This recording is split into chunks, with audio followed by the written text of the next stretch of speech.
नमस्कार दोस्तों, स्वागत है आपका एक और नई वीडियो में। दोस्तों आज हम आपको बताने वाले हैं म्यूचुअल फंड से संबंधित 10 सवाल के बारे में जो लोगों ने कमेंट करके पूछे हैं। तो आइए दोस्तों जानते हैं वो कौन से 10 सवाल हैं जिनके बारे में लोग जानना चाहते हैं। दोस्तों पहला सवाल है म्यूचुअल फंड में टैक्स कितना लगता है। दूसरा सवाल है कम एनएवी वाला फंड लिया ज्यादा एनएवी वाला। तीसरा म्यूचुअल फंड में एसडब्ल्यूपी क्या होता है। चौथा म्यूचुअल फंड में स्टेप अप एसआईपी क्या होती है। पांचवा डायरेक्ट प्लान ले या रेगुलर प्लान ले। छठवां ग्रोथ प्लान ले या आईडीसीडब्ल्यू प्लान ले, किसमें ज्यादा प्रॉफिट देखने को मिलेगा। सातवां एसआईपी करने के बाद उसमें पैसा कम ज्यादा कर सकते हैं क्या और तारीख बदल सकते हैं क्या। आठवां सवाल है मैंने एंजल वन में एसआईपी की है, क्या मैं ग्रो एप्लीकेशन में ट्रांसफर कर सकता हूं क्या। और नवा सवाल है मैंने एंजल वन में एसआईपी की है, यदि ये भाग गया तो क्या होगा। और 10वां सवाल है एसआईपी किस ऐप से करूं। तो दोस्तों ये है 10 सवाल जिनके बारे में लोग जानना चाहते हैं। यदि आप भी जानना चाहते हैं ना तो आज की इस वीडियो को पूरा देखो। आज हम आपको बिल्कुल आसान भाषा हिंदी में समझाने वाले हैं ताकि आपका डाउट यहाँ पे क्लियर हो सके। तो आइए दोस्तों शुरू करते हैं आज की वीडियो। दोस्तों पहला सवाल है उसकी तरफ चलते हैं। दोस्तों पहला सवाल है म्यूचुअल फंड में टैक्स कितना लगता है। दोस्तों म्यूचुअल फंड में 3 प्रकार के टैक्स लगते हैं। दोस्तों पहला टैक्स आपसे जब लिया जाता है जब आप म्यूचुअल फंड में एसआईपी या लमसम के माध्यम से पैसा इन्वेस्ट करते हो, तब आपसे लिया जाता है। दोस्तों इस टैक्स का नाम होता है स्टाम्प ड्यूटी। ये आपसे लिया जाता है 0.005% की। जो भी आप इन्वेस्टमेंट करोगे ना एसआईपी या लमसम के माध्यम से म्यूचुअल फंड में, तो सबसे पहले आपसे ये टैक्स कटने के बाद तभी आपका पैसा इन्वेस्ट होता है। तो पहला टैक्स दोस्तों ये हो जाता है। अब दोस्तों 2 टैक्स और लगते हैं। दोस्तों यदि आप एसआईपी करते हो, आप लमसम करते हो, कुछ भी करते हो और आप 1 साल से पहले अपनी एसआईपी से पैसा निकालते हो या आप अपनी एसआईपी को तोड़ते हो, तो ये 1 साल से पहले तोड़ोगे तो आपसे लिया जाएगा short term capital gain tax. दोस्तों ये लगता है 20% का। यदि आप 1 साल से पहले एसआईपी से पैसा निकालोगे तब लगेगा। यदि आप 1 साल के बाद निकालोगे तो आपसे short term capital gain tax नहीं लगेगा, तो आपसे लगेगा long term capital gain tax. दोस्तों ये लगता है 12.5% का। लेकिन इसमें एक आपको खासियत मिल जाती है कि आपको इसमें छूट मिल जाती है, यानी 1.25 लाख रुपए की आपको छूट मिल जाती है। यदि आप 1 साल के बाद पैसा निकालते हो एसआईपी से या मान लो म्यूचुअल फंड से निकालते हो, किसी से भी निकालते हो, ठीक है, दोनों एक ही चीज है। तो भैया यदि मान लो 1 साल के बाद आप निकालोगे तो भैया यदि आपका प्रॉफिट का पैसा, इन्वेस्टमेंट का नहीं, आपने मान लो 5 लाख रुपए इन्वेस्टमेंट किए तो उस पर कोई टैक्स नहीं लगेगा। 5 लाख से आपने प्रॉफिट कितना किया, फॉर एग्जाम्पल यदि आपने 5 लाख से 1.5 लाख रुपए का प्रॉफिट किया तो देखो आपसे क्या हुआ, 1.5 लाख पे आपका टैक्स लगेगा। कैसे रहेगा, यदि आप 1 साल के बाद निकालोगे तो आपसे लगेगा long term capital gain tax और ये लगेगा 12.5% का। लेकिन 1.25 लाख रुपए आपको छूट मिलती है तो 1.5 लाख में से सबसे पहले 1.25 लाख रुपए माइनस होंगे, ठीक है। माइनस होने के बाद 1.25 लाख रुपए माइनस हो जाएंगे, आपके रह जाएंगे 25,000 रुपए। तो 25,000 रुपए आपका 12.5% टैक्स कट जाएगा, ठीक है। तो इस तरीके से आपके 3 टैक्स होते हैं। तो आपके यहाँ पे समझ में आ गया होगा। अब दोस्तों आइए चलते हैं नेक्स्ट सवाल की तरफ। दोस्तों दूसरा सवाल है कम एनएवी वाला फंड ले या ज्यादा एनएवी वाला। दोस्तों आपने देखा होगा म्यूचुअल फंड में बहुत सारे कंपनी के म्यूचुअल फंड होते हैं और हर म्यूचुअल फंड कंपनी का अलग अलग वहां पे हमारा जो एनएवी होती है अलग अलग होती है। एनएवी क्या होती है यदि आपको नहीं पता ना, इस पर हमने प्रॉपर वीडियो बना के रखा है। वीडियो को डिस्क्रिप्शन में लिंक दे दूंगा या तो आपको इसी चैनल पे मिल जाएगा, जाकर देख सकते हैं। तो आपको कम एनएवी वाले म्यूचुअल फंड लेना चाहिए, आपको ज्यादा एनएवी वाला म्यूचुअल फंड लेना चाहिए। मान लो कोई म्यूचुअल फंड है उसकी एनएवी चल रही 10 रुपए की या मान लो 100 रुपए की चल रही फॉर एग्जाम्पल, और कोई दूसरा म्यूचुअल फंड है उसकी एनएवी चल रही 120 रुपए की। तो आपको कौन सा म्यूचुअल फंड लेना चाहिए। तो दोस्तों मैं आपको बता दूं एनएवी से यहाँ पे कोई फर्क नहीं पड़ता, ठीक है। कितनी भी एनएवी हो, 500 1000 कितनी भी हो, कोई फर्क नहीं पड़ता। क्योंकि दोस्तों मैंने एक प्रॉपर वीडियो बना के रखा है। यदि आप कम एनएवी लेते हो या ज्यादा एनएवी लेते हो तो क्या फर्क पड़ता है कैलकुलेशन के साथ, वो भी दोस्तों वीडियो को डिस्क्रिप्शन में लिंक दे दूंगा, आप जाके देख सकते हैं। फिलहाल दोस्तों आप ये समझ लो कोई फर्क नहीं पड़ता, आप कौन सा म्यूचुअल फंड ले सकते हैं। एनएवी के ऊपर हमने पूरी वीडियो बना के रखा, आप जाके देख सकते हैं। बस दोस्तों आपको क्या देखना है, आपको बहुत सारी चीजें देखनी है कि उस म्यूचुअल फंड ने यहाँ पे अच्छा खासा रिटर्न दिया है कि नहीं दिया है, उस म्यूचुअल फंड का एक्सपेंस रेशियो क्या। हाँ एक्सपेंस रेशियो से फर्क पड़ता है लेकिन एनएवी से यहाँ पे कोई फर्क नहीं पड़ता। भले ही दोस्तों म्यूचुअल फंड अच्छा हो, आप सोचते हो नहीं भैया म्यूचुअल फंड की एनएवी कम होगी तो वो अच्छा नहीं होगा, ज्यादा होगी तो वो अच्छा होगा, ऐसा कुछ नहीं दोस्तों।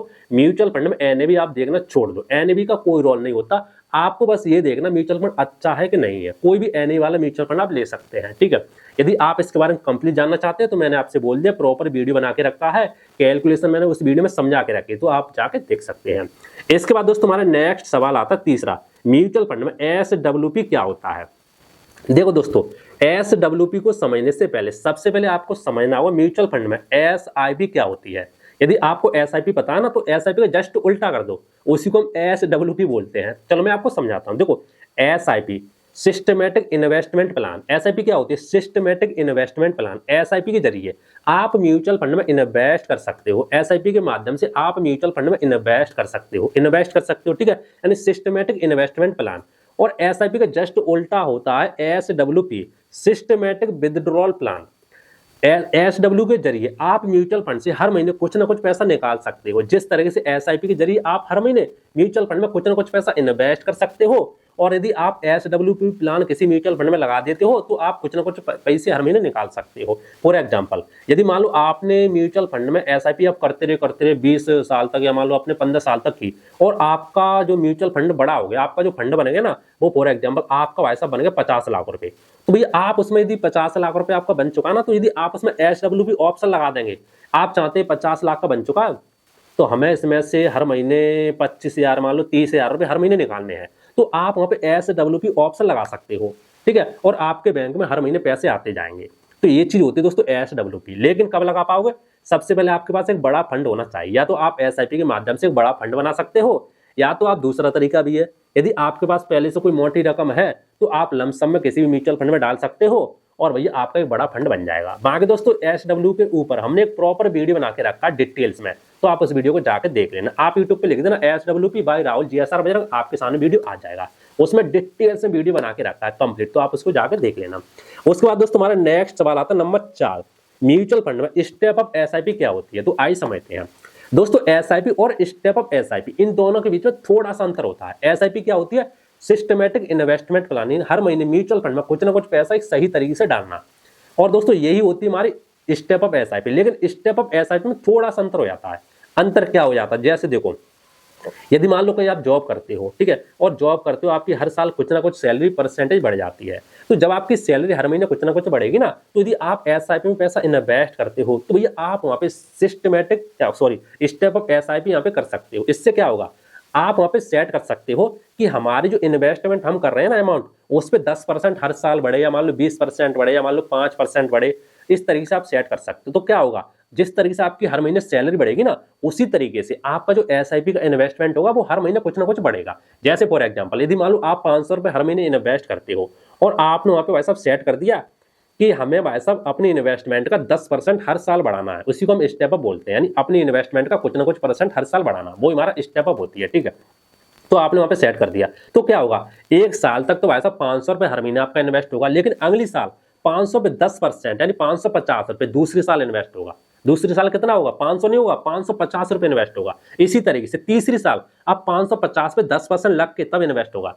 इसी तरीके से आप अपने हिसाब से सेट कर सकते हैं। इससे क्या होता है दोस्तों? इससे होता है यदि आप नॉर्मल SIP करते हो तो भैया आप यहाँ पे एक बड़ा फंड बनाने में टाइम लगेगा, लेकिन यदि आप स्टेप अप SIP करते हो और आपको पता भी नहीं चलता, जिस तरीके से आपकी सैलरी बढ़ती है उसी तरीके से आप इन्वेस्टमेंट बढ़ा सकते हो, और आने वाले समय में स्टेप अप SIP से आप जल्दी पैसा बड़ा फंड बना सकते हो। तो दोस्तों यही अंतर होता है। बाकी दोस्तों यदि आप जानना चाहते हैं, इसके ऊपर हमने कंप्लीट वीडियो बना के रखी है, आप वीडियो में जाके देख सकते हैं, ठीक है। इसके बाद दोस्तों नंबर 5 में हमारा सवाल आता है डायरेक्ट प्लान ले या रेगुलर प्लान ले। ये दोस्तों बहुत डाउट वाला क्वेश्चन है, ठीक है, इसको चलो समझते हैं डिटेल्स में। देखो डायरेक्ट प्लान और रेगुलर प्लान क्या होता है पहले ये समझो।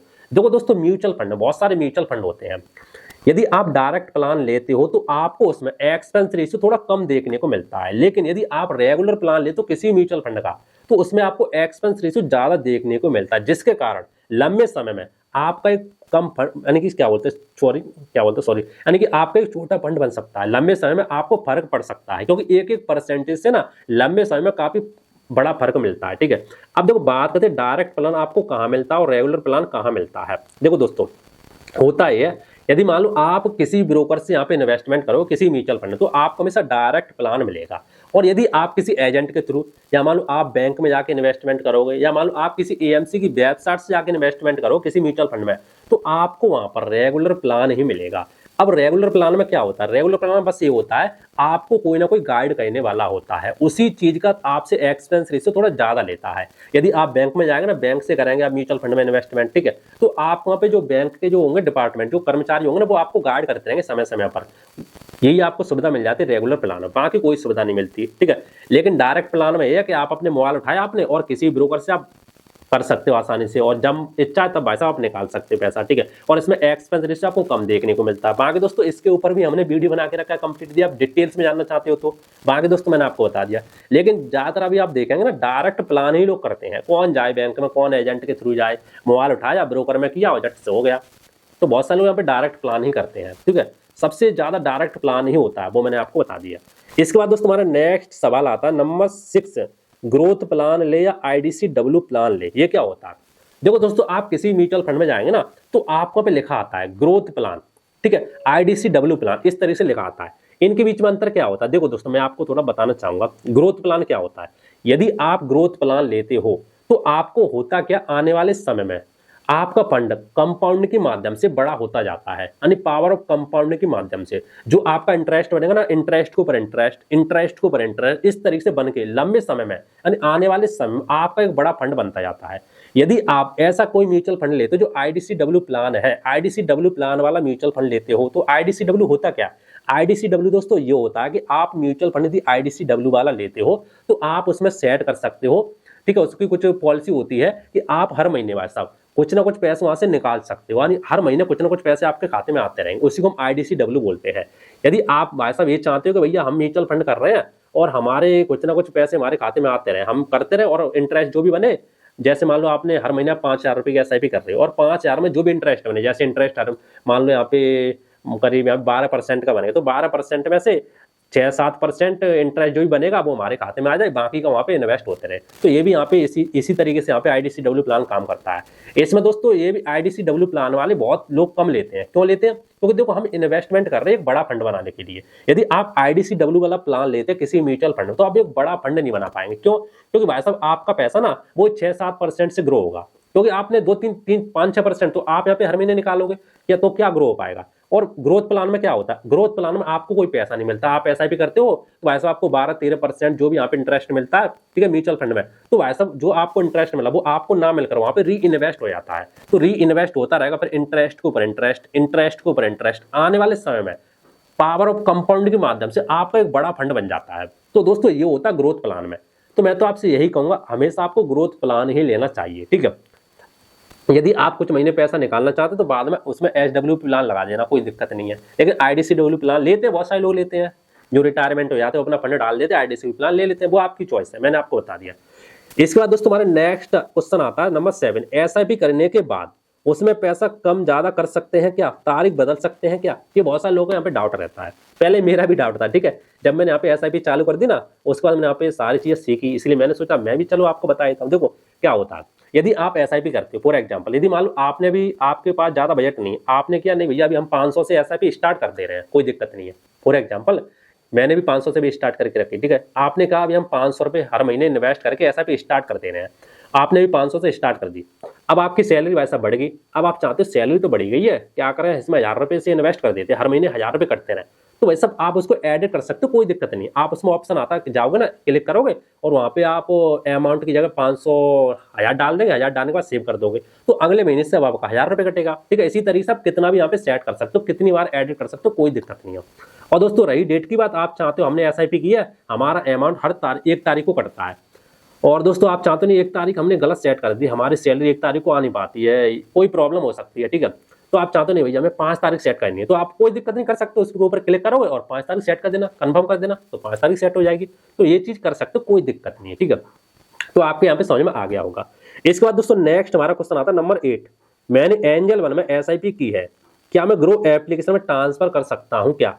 दोस्तों बहुत सारे लोग यहाँ पे डाउट रहता है, शुरुआत में वो क्या करते हैं, किसी भी एप्लीकेशन में SIP कर देते हैं, उसके बाद उन्हें लगता है भैया इसमें बेकार की, ये एप्लीकेशन सही नहीं है हमारे लिए, इसमें इंटरफेस सही नहीं है, कुछ भी प्रॉब्लम हो सकती है, वो चाहता नहीं हमें तो दूसरे एप्लीकेशन में ट्रांसफर करनी है, तो कर सकते कोई दिक्कत नहीं है, ठीक है। मैंने फॉर एग्जांपल मैंने मान लो एंजल वन में SIP करके रखी है, अब मैं चाहता हूँ नहीं भैया मुझे तो ग्रो एप्लीकेशन में ट्रांसफर करनी है, ग्रो एप्लीकेशन में यूज करता हूँ, एंजल वन में यहाँ पे यूज नहीं करता, तो कोई दिक्कत नहीं, आप यहाँ पे ट्रांसफर कर सकते हो, ऑप्शन आता है, लेकिन कुछ चार्ज लगेगा आपसे, ठीक है। आपको कुछ ना कुछ पैसा देना होगा, कोई आप काम फ्री में नहीं कर सकते, ठीक है, कुछ ना कुछ चार्ज आपको देना होगा, लेकिन कर सकते कोई दिक्कत नहीं है। यदि करना चाहें तो आप कर सकते हो, कोई दिक्कत नहीं, लेकिन चार्ज मुझे पता नहीं कितना हो सकता है, क्योंकि मैंने की नहीं ना इसीलिए, लेकिन कर सकते, इतनी पता है, ऑप्शन आता है वहां पे, ठीक है। इसके बाद दोस्तों हमारा नेक्स्ट सवाल आता है नंबर 9। मैंने एंजल वन में एसआईपी की है, यदि ये भाग गया तो क्या होगा।